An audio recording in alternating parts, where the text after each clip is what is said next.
So if you've been to one of these Ask a Master Food Preserver online sessions before, you know that we often start with one or more of us talking about what we've been doing lately in the way of food preservation. And tonight I'm going to talk about making feijoa paste. Share my screen.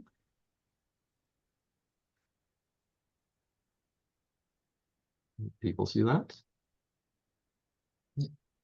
Yeah. Good. So if you're not familiar with this lovely fruit, you're probably wondering what the heck is a feijoa. Feijoa is also known as a pineapple guava or guavastine. It's a lovely evergreen shrub or small tree that's commonly planted in California as a landscape plant. Despite being called a pineapple guava, it is not a true guava, though it is in the same family as the guava fruit. It is a different genus and species. It's native to South America, particularly Brazil. And if you have one of these plants, you know it can produce a lot of fruit over a short harvest period, which is about 3 weeks, and it doesn't keep very well. So it's important to know how you can preserve it. Here you can see the beautiful flowers it has in the spring. The flower petals are actually edible, as well as the fruit. And these are the fruits, these sort of egg-shaped or oblong, green, smooth surfaced fruits. The inside of a feijoa fruit is juicy. It's got a clear kind of gelatinous stuff around the seeds and a firmer, more opaque flesh near the skin. The fruit falls off the tree when it's ripe in the autumn. That's how you know it's ripe. Sometimes it can be a little bit hard as it falls off the tree. If you let it sit on your countertop, it will soften up, but it won't get any sweeter. It only gets sweet on the tree. The taste is unique. It's it's hard to describe. People describe it as a tart combination of kiwi fruit, strawberry, pineapple, guava, and actually a minty overtone. The texture is a little bit gritty, kind of like regular guavas, true guavas. And the skin, although you can eat it, and some people do, the skin is kind of bitter. It's tannic. And so you usually want to peel it. You can either scoop the fruit out with a spoon, or you can use a knife or a peeler, vegetable peeler, to peel the skin off. The skin is rich in pectin, and we're going to use that tonight as we talk about how to make guava paste, pineapple guava paste. And there's a number of different ways you can preserve feijoas. You can freeze the whole fruit or halved fruit, put it on a plate or tray in your freezer, freeze it solid, and then bag it up or vacuum seal it. You can preserve the whole fruit in a sugar syrup. You can make feijoa jam. You can make feijoa curd, like a lemon curd. It's actually quite tasty. And you can make a feijoa paste, which is what I'm going to talk about tonight. I've looked around, and it appears that there are no research-based recipes for making shelf-stable products. So anything you make out of feijoa, we have to recommend that you either refrigerate it or freeze it. So there are no instructions for making boiling water, sterilized, shelf-stable products. You can see that. So what is a feijoa paste? A feijoa paste is like membrillo, if you're familiar with that. Membrillo is a quince paste. It's basically a fruit puree that you've added sugar to, and you cook down to a thick paste. It's pretty simple to make. Not a whole lot of tools needed. You need a blender or a food processor to mush up the fruit, a strainer to strain out the seeds, although that's actually an optional step if you don't mind having little seeds in your paste. And a baking pan that you line with wax paper or plastic wrap to help get the paste out of the pan once it's gelled. The ingredients are also simple. You need unpeeled, fresh feijoas, some lemon juice, some sugar, and we're going to extract the pectin from the boiled feijoa peels as you peel the feijoas. So it's simple, but it does take time. The first steps are to peel feijoas, save the peels, and then use those peels to extract pectin from. To do that, you cover the peels with water in a saucepan and boil it until the liquid is reduced by at least half, preferably a little bit more. That'll take about 45 minutes to an hour. Strain the peels out of the liquid and keep that liquid because we're going to use it in the next steps. Next steps are to puree the feijoas in a blender or food processor. Strain the pulp to get rid of the seeds. You can see here a little video of the tiny seeds, but they are kind of gritty. You want to measure the volume of the pulp that you have and transfer that to a large, heavy saucepan. It's best to use non-stick pans because as this cooks down, it gets pretty sticky, as you'll see. And then you add about a third as much sugar by volume as the pulp you have. You can actually go up higher in sugar, but I tend to like things a little bit tartar, less sweet. So I used 3/4. I had 4 cups, and I added 3 cups of sugar. If I had 4 cups of pulp, I'd add 3 cups of sugar. Add a tablespoon of lemon juice per cup of the pulp, and then add the liquid that you used that extracted the pectin from the peels. And then you boil it down. Bring the mixture to a simmer, dissolve the sugar, do it over medium-high heat initially, and cook it, stirring frequently until it gets reduced in volume and starts to get thick. You can see it's starting to get thick here, and notice the color change. It gets darker as it cooks down, and the bubbles will be thick and blurpy as it cooks. Once it thickens, you want to reduce the heat and cook it more slowly and stir it almost constantly. The paste is done when the spatula leaves a track that doesn't easily heal. So here you can see that doesn't heal. It doesn't flow back together very readily. When you drop the paste onto a cold spoon, it forms a hard gel. And I had about 6 cups of paste, of pulp, starting out, and it took about 3 hours to cook this down. So it is kind of time consuming. Once the paste is ready, you pour it into your prepared pan. Let that pan cool on a rock. It will be racked. It will be very hot. It's actually above the boiling point of pure water. So you're sort of making a candy. Let it cool down to room temperature. Once it's cooled to room temperature, transfer it to the refrigerator for 12 to 24 hours, and it will continue to harden. Note that it's going to be hard to smooth the paste out in the pan, because it does thicken as it cools. So it gets hard to make a smooth surface, but do the best you can. The next day, remove the paste from the pan, take off the wax paper or the plastic liner, and the paste should be firm and pliable. And then cut it into portions of the size you desire. I like to make a couple inch squares, and you can see it's quite sticky. If it is sticky, you can take your cut pieces of paste and put it in a food dehydrator at a low temperature, or in an oven on a rack at the lowest setting you possibly can do, less than 200 degrees, with an open door, until a less sticky skin forms on your pieces of paste. Then you wrap the pieces in plastic wrap. Ideally, you would seal those in a vacuum sealed bag, and you can store it in a refrigerator or freezer for up to a year. To serve it, it's typically served with charcuterie or cheese plate. You serve it thinly sliced with crackers or bread. And it's a fun project, so time consuming. With that, I will take questions.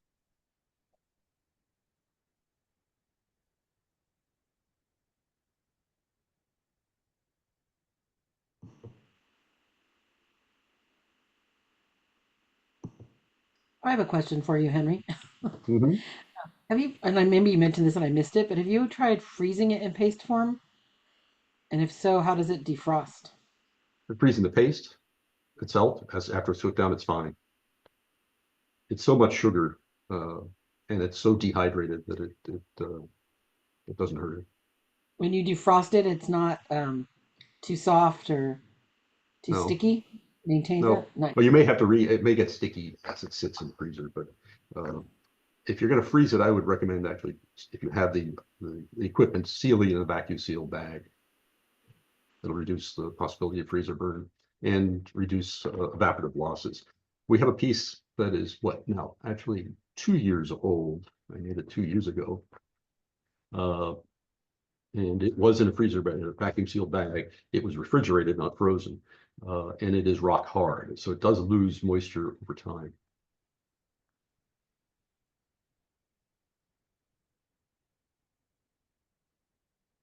The I advantage of think this, of course, is it reduces the volume of what you're storing considerably. We've also made jam. We've also made Peugeot curd, and we freeze them for use in smoothies and other things.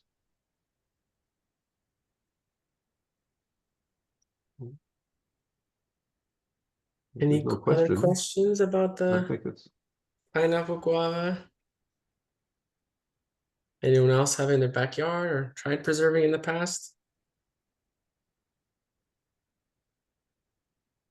if We you don't haven't. have, No, I highly recommend the tree. It's a beautiful tree. It's not a low water use plant, but it is a moderate water use plant. It doesn't get much water in our yard. It's established.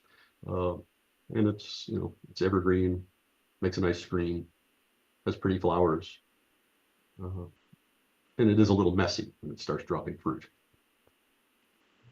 I was going to say we have one in our backyard that does not produce a ton of fruit, but it's pretty and it doesn't require any extra work. It's sort of whatever water is in, like Yeah. it's like we don't need to water it directly. It sort of is living off Mhm. of its neighbors, I suppose. But yeah, it is certainly a lovely tree, and they smell great. And Spring. for us, at least, the flowers do attract bees. And actually, we tasted the blossoms on it. You can eat the flower, and they're actually Yep. also quite sweet. Yep. So They attract hummingbirds. Some varieties apparently are not self-fruitful, so you need another tree in the neighborhood uh, to pollinate them. So that may be why you're not getting fruit. And that's what I was going to ask, if they're self-pollinating, or do you need two plants or two varieties to get better crops? I think we'd probably get a better crop. I planted one initially, and we got perfectly good crops from it. I don't know whether there are other trees in our neighborhood, certainly nothing nearby. And I have planted another one now in our yard. There are named cultivars that apparently taste better than the generic Joa.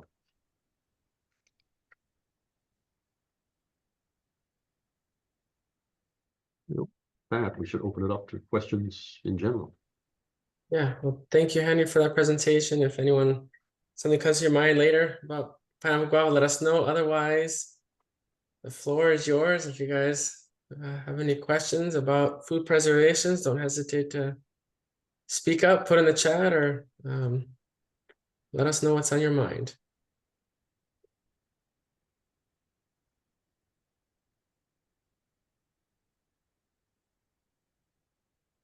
Questions?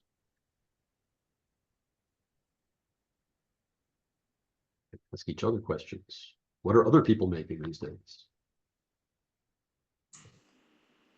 I'll go again. I'm very excited because I was able to go. We've had really high tide, like pretty powerful tides lately where I live. So I was able to get some really nice um, kelp. So I got a couple of really nice pieces of bullwhip kelp, including the fronds. Although the fronds on the top of it are, and I'm not exaggerating, must be a meter each. Huge pieces. So I'm going to be pickling. Currently, it's sitting in a bucket of fresh water, but I'll be making kelp pickles this weekend, which are kind of a favorite with my family. And I have not dehydrated the fronds in the past, but Marina inspired me. So I'm going to give that a shot this time. Usually, to be honest with you, I just cut up the fronds and stick them in my aquarium, but I think this time we're going to make them into people food. So I'm sort of excited about that. Try something different. And then we were also able to get another kelp that's, I don't know if you've had or anybody, but it's also sometimes called sea pickles.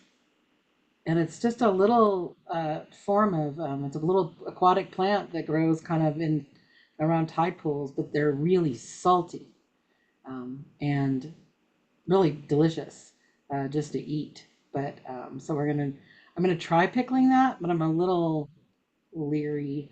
I'll see. I mean that there are no like good recipes for that, so that's gonna be a yeah, you know, I think I'm gonna do a vinegar pickle, and it's going right in the fridge. So I'm not gonna try to preserve that for long, but it should be a fun experiment. I was gleaning persimmons last week. I think I got about 40 pounds, and I mostly dehydrated them. And I'm wondering if anyone else has made persimmon jam. So I have made persimmon jam, but to be honest with you, I have frozen it because at least the recipes I have found do not have enough acid in them. And I wasn't able to find like a good recipe, although I'll look one up. But I have made persimmon jam and persimmon curd, but either used it immediately or frozen it. And does it So turn brown? What is the color of the persimmon jam? It stayed a really nice orange color. It was pretty. I Okay. had to use this color. Persimmons don't really brown when they sit out, so. Right. So we have a program on persimmons and preserving persimmons. We did one part that was mostly about freezing and dehydrating. And tomorrow night, actually, at I want to say 6:30 to 7:30 p.m. online, we'll be doing a second hour on preserving persimmons, and a big chunk of that is going to be about persimmon jams.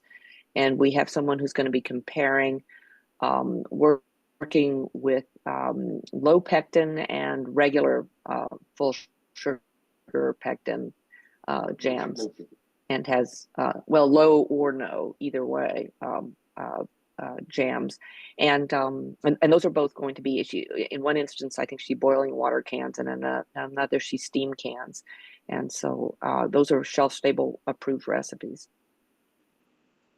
Thank you. We have another question in the chat. Question is about pressure canning fully cooked meat. Is it safe to pressure can fully cooked meat as long as it's in cubes and not shredded?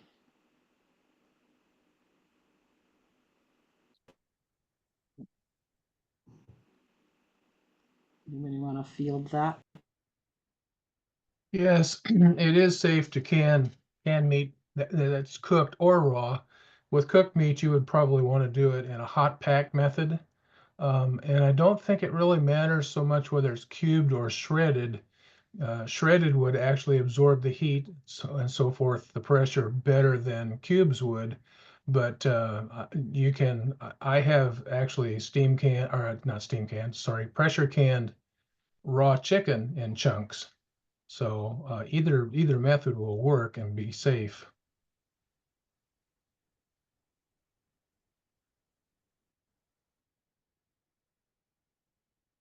Yeah, thank you to Tim for taking that one. I'll just say in general for the public and recording purposes, our online program, the volunteers have been trained in various, let's say, products to preserve, but due to the nature of our funding, the online program does not do meats or cheeses. So I appreciate Tim responding to that question.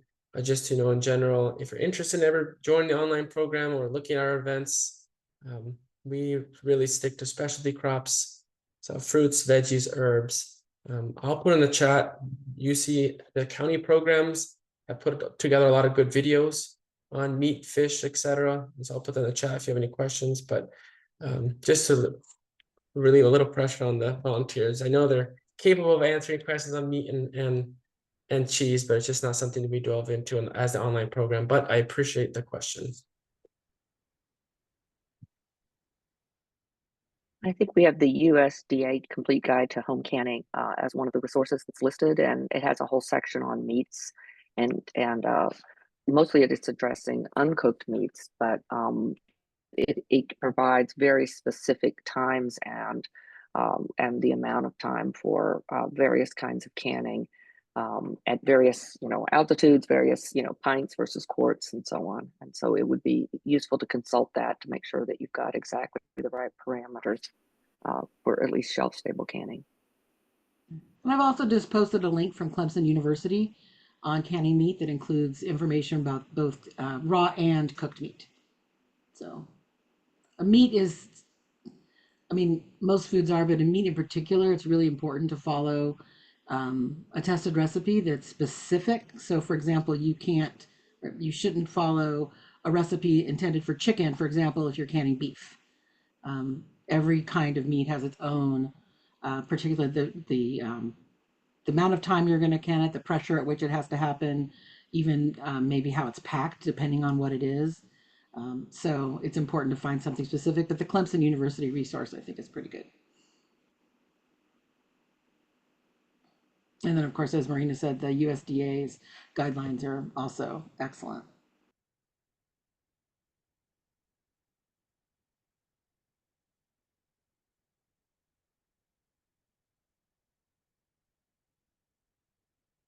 I'll say, Tim, if you want to look at the chat, and Kathy had a question about turkey.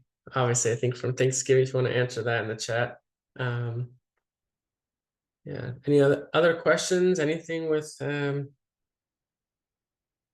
on your guys' mind in terms of preservation method, specialty crops, something you have excess in backyard or you stored or from the grocery store?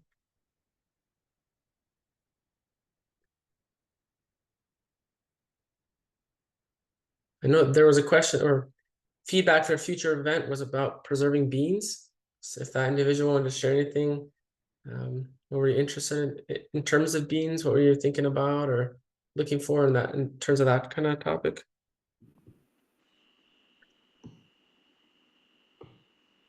I know I just actually, if this is what whoever indicated that, I just pressure canned, I don't know, a dozen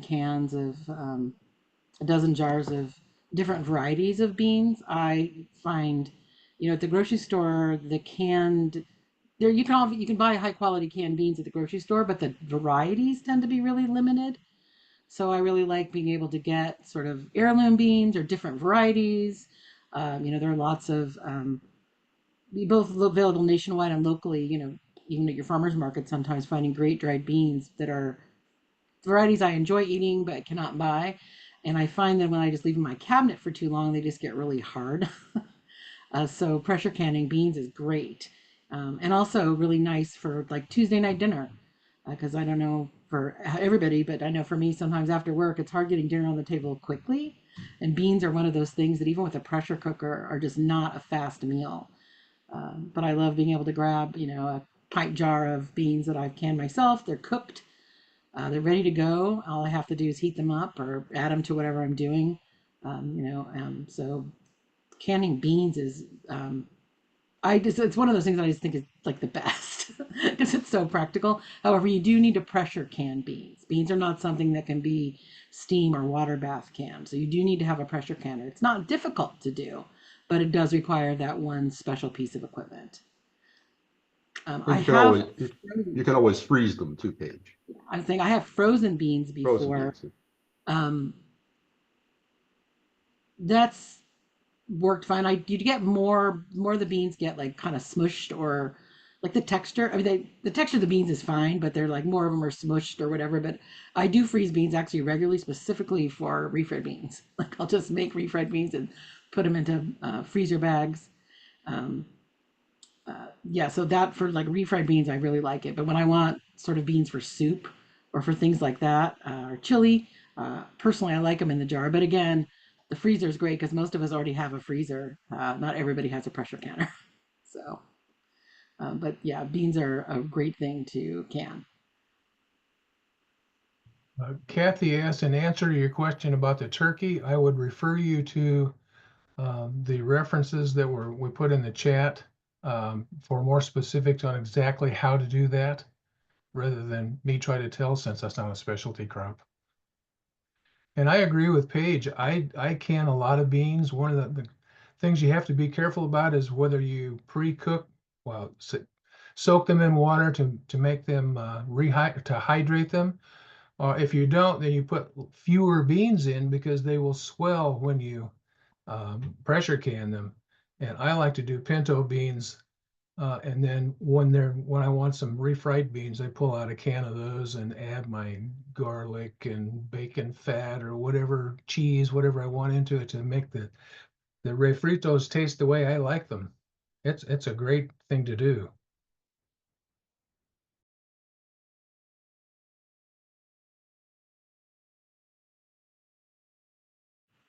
I think sometimes I know I used to be very reluctant to can things I felt like I could easily purchase. But beans are one of those weird things where you can purchase it, but again, you don't get variety. And so if you're sort of thinking, well, it's not worth my time to do that. The thing about canning is it isn't just canning sort of everyday foods. It's also those like specialty things that you enjoy having but are not so easy to go and buy. So like again for beans, it could be refried beans, which is great, pinto beans, but it can also be, and that's the same thing for fruits and being able to sort of have specialty foods or things that are available out of season, and just again, things that are not available in our grocery stores.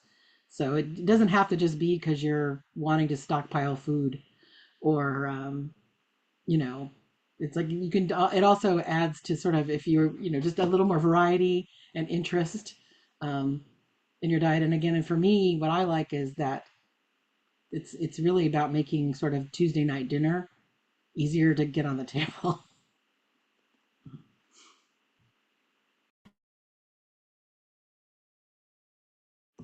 I would also argue that if you're new to pressure canning, beans are kind of a good place to start. They're hard to mess up. No matter what, when you're finished, you're going to have beans. And beans are relatively inexpensive. So again, a great place for that first experiment before maybe something more expensive like a meat product or, or trying to think something else that is more time consuming or more costly to procure in the first place. And nutritious and full of fiber. And we should be eating more legumes of all kinds. My wife recently wanted me to can garbanzo or chickpeas so that we could make our own hummus. Now, I haven't actually made the hummus yet, but I did can the chickpeas, so we'll see how that works out.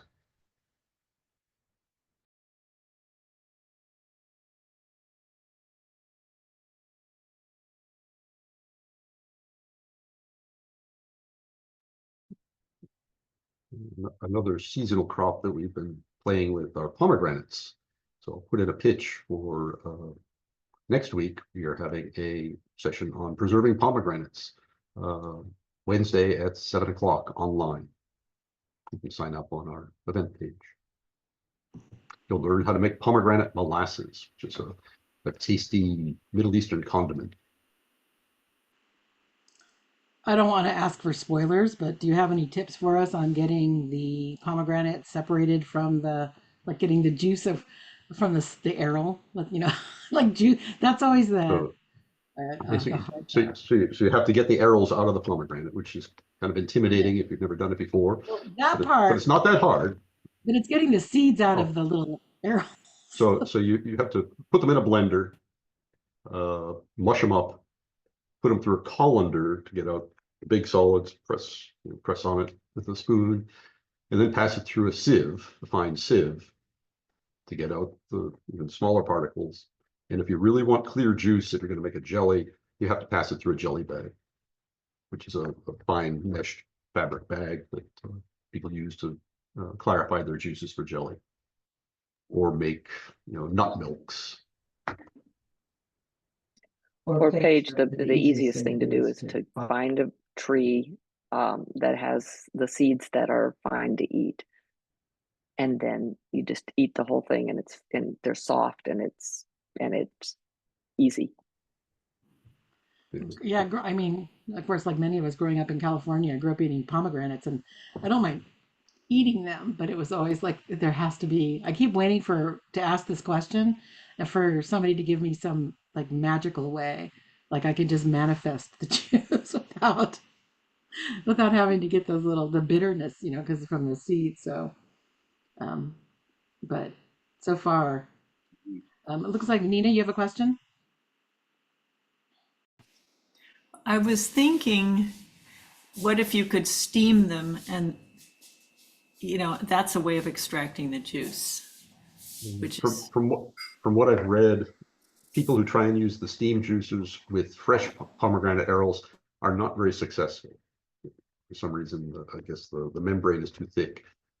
People who have frozen the arils and then used a steam canner seem to be more successful. Well, that makes sense because the cells would be a little more broken down after they've been frozen. Yeah. I do have my somebody talked about persimmons, and we're going to talk about persimmons tomorrow night, but I did dehydrate some persimmons, and I can show you online if you like.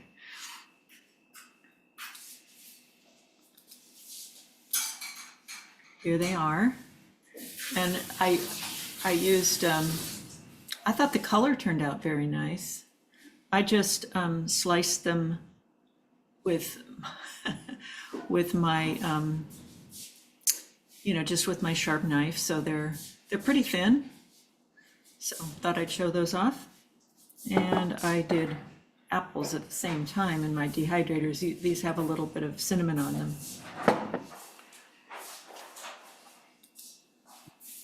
Dehydrating persimmons with the apples actually helps remove some of the astringency. It helps get rid of the tannins.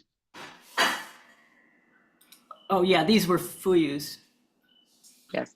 Yeah. So the fuyus with the flat bottom don't have the astringency, so you can dry them at any stage.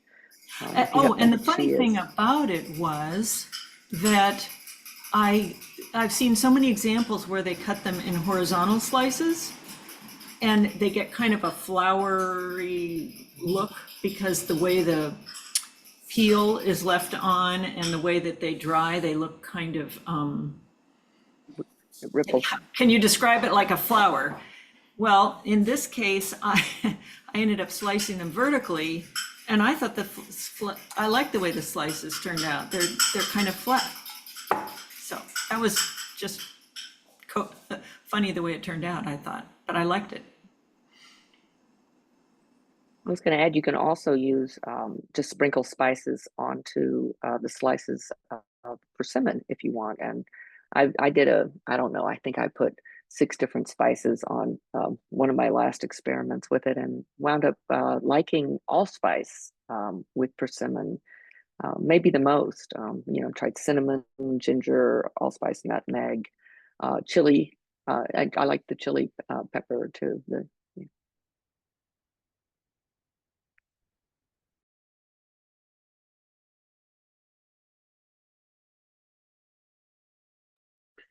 Bobby, you need to unmute. Unmuted. There. Now I'm unmuted. They're thinner and they curled up on the edges. And in the past, I'd always made them a little thicker, so they look more like the ones that were just shown. I do it every year though. And I've done super just paper thin using a mandolin, and they're so thin that they're translucent. And I just threw a bunch of those on the platter when I served a persimmon pudding at a big gathering yesterday, and all the garnish got eaten. So Oh, good. We were going for chips, for persimmon chips with this batch. yeah, and they come out very chip-like. If you want to keep your dehydrated fruit, if you want to dehydrate it to where it gets actually crispy, which is not necessary for safety reasons, one useful thing to do is just throw a packet of silica gel or desiccant. You can buy multiple, you can buy them in the hundreds for very little money online, and just throw a bag of that into the jar, and it helps keep things nice and dry.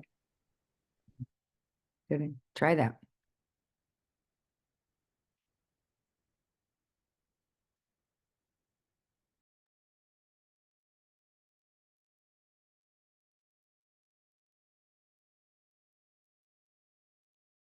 What about any or public members, any questions you have or anything you were coming tonight with a urge to ask about, or you want to share anything about your preserving right now? Another thing I noticed in the poll were 3 of you are now or in the next couple of weeks preserving citrus. And I know that's something that our group was interested in, maybe in the next month, putting on some citrus events. You guys wanting to share with us how you're preserving the citrus, or maybe how you'd like to preserve citrus? Put in the chat or share orally, no pressure.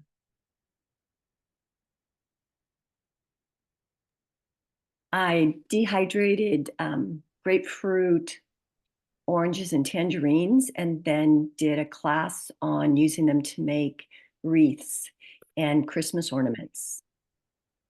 The one thing I found out is that they're not good for hanging outside. I put it on my front door and then it got a little bit soggy. So so I kind of I practiced all the wrong things to do before I told everybody else how to do it. But it turned out it was fun. And dried citrus slices are just gorgeous. You know, they're wonderful to decorate all sorts of things. I'm a big fan of I candy every winter, like usually 3 or 4 different kinds of citrus peel, and just I personally store it actually in my freezer, um, just in a container with some granulated sugar, just to help keep it nice and dry. And I love adding it to baked goods just all year round. Into this time of year, it's great in cookies and special breads, but like making a lemon poppy seed loaf and then throwing in some like finely diced candied lemon peel, things like that. And that's another one where it's pretty easy to do. It's inexpensive because it's the peel. You were going to throw it away anyway. And the stuff you buy is both expensive and usually not doesn't taste good. It has in my opinion, often has an odd flavor. It's not quite, I don't know, whatever they're preserving it with. um, but it's one of those things where making it at home is easy, it's inexpensive, and tastes better. And it keeps forever in the freezer. Although in my family, they tend to, someone posted in the comment that they saw candied lemon peel for 12 ounces for 16.99, which is crazy. It's like that's for people with extra money. Not me. But yeah, no, the candied, but I also like orange. Um, Candied grapefruit peel is great in cocktails, kind of something interesting in a cocktail. And one of my favorites is bergamot. If you can get a hold of bergamot, it's hard to find fresh bergamot, but if you can, candied bergamot is fun in all kinds of things. So you can dry them, and then again, as Maureen was saying, you can obviously dry the peels as well. But I am particularly fond of having them candied. Again, the downside is I do have to keep my family out of it; they'll just eat it. So, which is frustrating when I was like, what happened? And they all just look guilty. Dehydrated citrus is good for throwing it into tea or making a tea out of. Also, if you throw dehydrated lemon round into your tea. Well, and another one, and I know Marina has a lot of experience with this too, is that the dried peel is another one that you can purchase. We all have run into recipes where it calls for, whatever, a tablespoon of orange zest, and you just don't have any oranges. But the dried products you can buy are expensive. But you can dehydrate these peels. I dehydrate it and grind it up. I know, Marina, you like to leave it whole and then grind it when you need it, correct? Um, and it's, again, one of those great sort of ingredients to have around that is just so much less expensive to purchase, to make than purchase. And I do believe that what you make is actually of a better quality. You just spoke about teas. Our hibiscus plant, finally ended its life for winter, and we've been pulling off the blossoms and pulling out that big fat seed in the center, and then just dehydrating the blossoms, and that makes a tea pretty much instantly. You just put it in a cup and put hot water over it. It makes a gorgeous, gorgeous pink red color, and it's got a nice sort of citrusy flavor. I tend to give that away as gifts, because ever since nobody carry on luggage on planes, you can't bring jars of jam to friends that you're going to visit. So now I bring them dehydrated things, and that's a good one.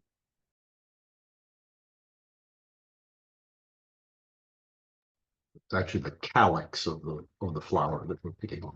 It's very fleshy, and it's a particular type of hibiscus, but your ornamental hibiscus doesn't have that. It's called Rosaceae, is the variety of hibiscus that has the edible flower, edible calyx.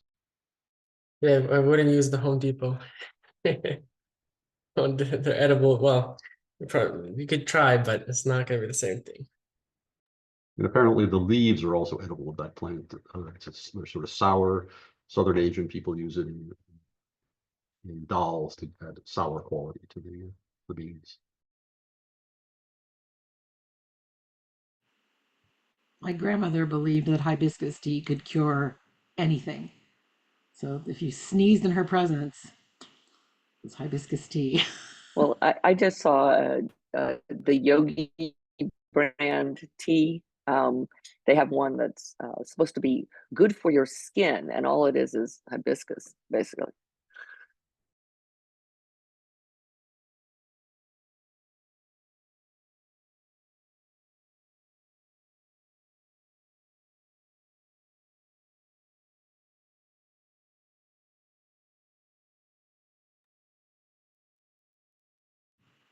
Since we're on the lemon or the citrus discussion, one of the things I know I have learned, I actually think it might have been Tim who told me this, but I had not realized until maybe a year ago that how well lemon or citrus curd freezes. Because when we make often when you make things like lemon curd, there's a lot of eggs and butter and things that we cannot can. The shelf life of these in the fridge is pretty short, but then um, I found out that you can freeze it, and it's the quality when it defrosts is also very, very good. So if you find yourself with lots and lots of lemons or oranges or whatever, and you want to make a curd, and you're sort of wondering what you're going to do with it all, the freezer. Um, and I'm pretty sure I think it was Tim who shared that with me. I was like, changed my world. And I always look forward to that this time of year. And What I'm am I sorry next? to ask, so you're freezing the curd or the lemon juice? The curd. So if you Uh-huh. make like lemon curd, you Yeah. can pack it into, I mean, I'm sure you could put it in a bag. I use canning jars, and you do need to make sure there's some headroom, like anything else. It expands when it freezes. And I like to put it in jars personally because that way when I take it out because you will defrost it in the refrigerator, then it's sort of already in a nice container. I'm not sort of trying to squeeze it out of a bag. But there are also plastic containers that are purpose made for freezing that also work very well. If Huh. a jar is not practical for you, you can buy many of the big sort of container companies sell versions of it, including some of the companies that sell canning supplies. Um, so they're intended for the freezer. But I've also done it flat in a plastic bag so that I could stack it. However, when I went to take it out, it was sort of, there's some way it's more convenient for the freezer, but less convenient for serving. So, you do you. I'm surprised because there's butter and eggs in it, but that's a good thing to know.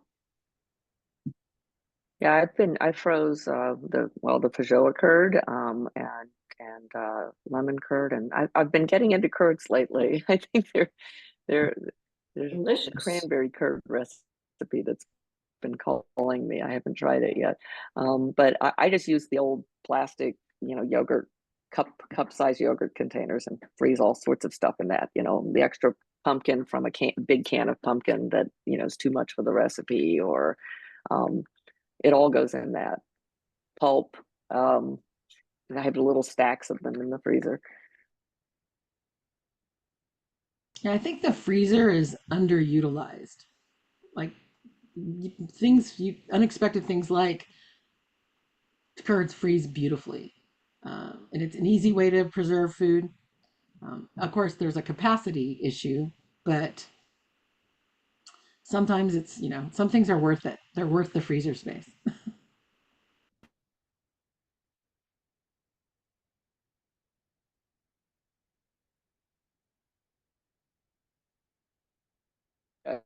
Here, An additional comment in here that's actually a good let me reminder. see if I You want to freeze in containers that don't have a shoulder, so that as it expands, you don't have to worry about it cracking. So I just found this at I know I need to turn off my, okay, here, let me see if I can get rid of my, I don't know, I can't do it well. I'm bad at this here. Okay, there we go. I found these and I haven't tried them out yet, but they're muffin tins with silicone bottoms, which they build as being, you don't have to use the little cups. But I freeze everything. I make massive vats of a rice cooker full of porridge with oatmeal and different grains, and I tend to freeze little pucks of things. When the greens go on sale at the farmers market, I cook them all down and I freeze little pucks so I can put them in the microwave, to make my kid eat a green thing. And so I'm going to try these because they poke out, and that will just be a lot easier.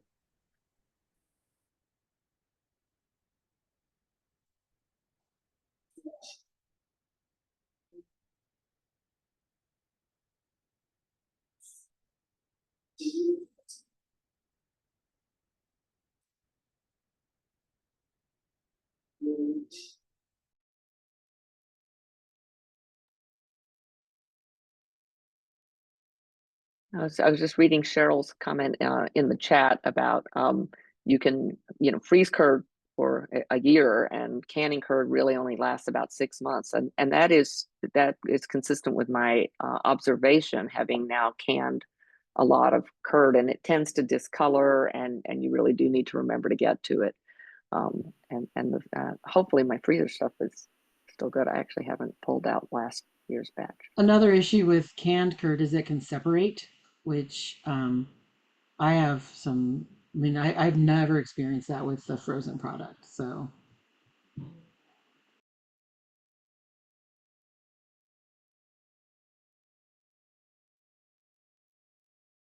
What about there's two individuals preserving or about to preserve nuts? And that's another fascinating one. Anyone want to share about what they're doing now with nuts, or what they'd like to do with nuts, and what the exact nut is that you're interested in or preserving?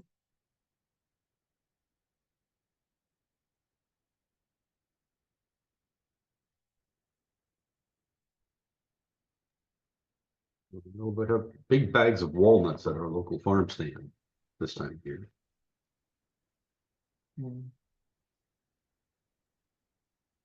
Sorry, I keep jumping in, but I'm gonna Go ahead. I'm gonna try making extracts from black walnuts.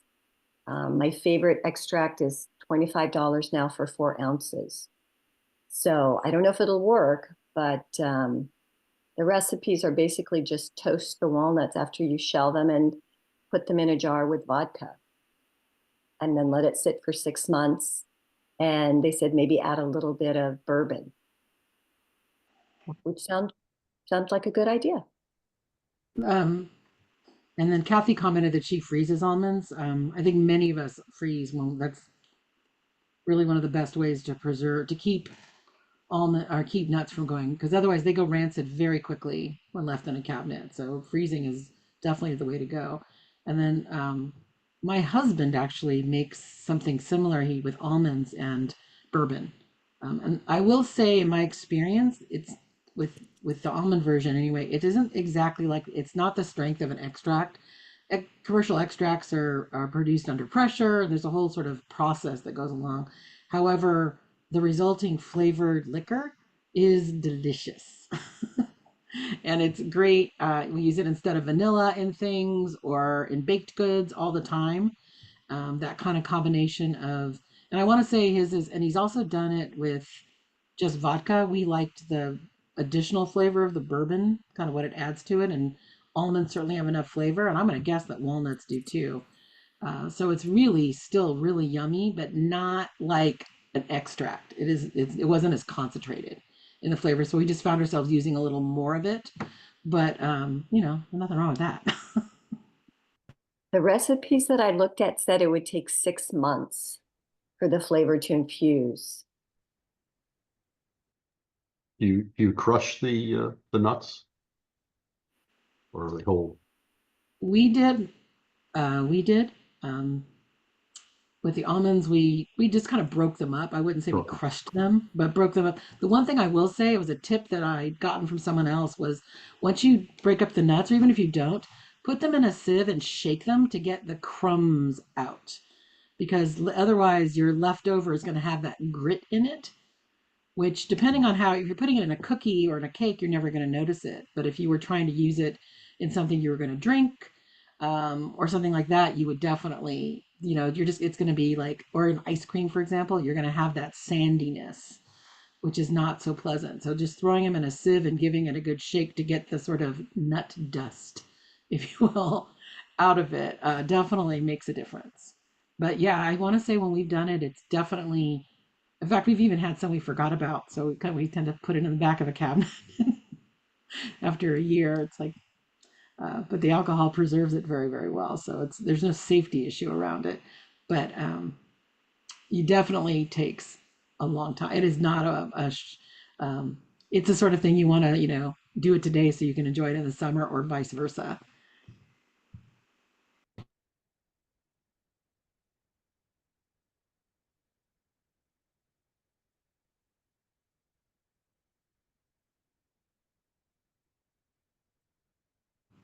There's some tips on, somebody had a question about tips for cracking black walnuts. I know I don't have any tricks to make that any easier, Henry. I saw one, and I've never tried it. It's to whack them with a hammer, crack them open, and then boil them. And supposedly they're easier to open. I haven't tried it. And then They're Janice shared hard. yeah, it's like with a hammer. Janice is commenting that she's dehydrating citrus and that she likes to use it in soups and stews, and then grinding them down and using them on veggies, which sounds delicious. And your comment about the soups and stews, I know in the Middle Eastern cooking, you can also buy they call them black limes, but they're really just a dried lemon. I don't know if you've ever seen them, and they're frequently used in savory dishes. So I'm sure it's delicious. Yeah, I'm sure I what. make salt preserved lemons, and you do the same thing with limes, which are also traditional ingredient for North African and Middle Eastern food. They're delicious. You just pack partially sliced into lemons in as much salt as you can pack around them and let them sit for a while. Yeah. They get stronger and darker with time. Yeah, my guess is Janice's her comment about adding them to soups and stews. I'm sure that's delicious. It makes total sense. Does anyone know how to make the dried whole limes that are used in Middle Eastern cooking? Not preserved in salt, but just dried. So those dried limes, the black ones, are actually, I believe, not a lime, but a lemon. But let me see if I can find something for you. Thank I've you. seen a recipe where you boil them to sterilize the skin and then put them in a food dehydrator for a long time Okay. at a fairly high temperature. At a high temperature. Relatively high. Okay. I would think you'd have to Not puncture. boiling, but 150 or something, 145. My guess is you'd have to puncture the skin too, because even things like dehydrating grapes, you have to poke a little hole in each one to really get it going. Thank you. I couldn't find any recipes online.